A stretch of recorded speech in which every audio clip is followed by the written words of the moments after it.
Argo. Now, Argo was directed by Ben Affleck. He directed Gone Baby Gone and The Town. Now, personally for me, I'm going to get some slack for this, but I think The Town is slightly overrated. Don't get me wrong, it's a good movie, but I just find it a little overrated in my book.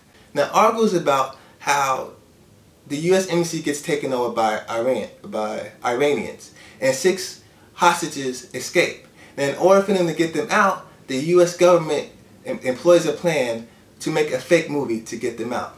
Now, even though I said The Town was an overrated movie, I thought it was still good. Now, one thing I gotta say about Ben Affleck in this movie is that he has a good attention to detail. If you look back of the hostages that escaped and look at the actors that portrayed them, they kind of look closely similar to the real characters. Now that, I give kudos for Ben Affleck towards that. And finally, he used Bryan Cranston effectively. Now, even though Bryan Cranston didn't have a lot to do with the movie, it was more so talking around, whatever, he finally got a movie that had Bryan Cranston actually doing something.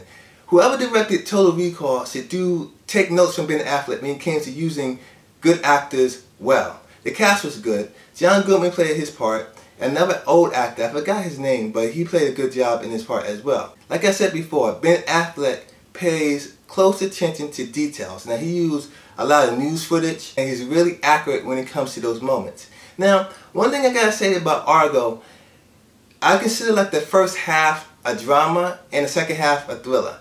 And that's kind of like one of my main problems with the movie. Like the first half, like I said before, was a drama, and the pacing was really slow.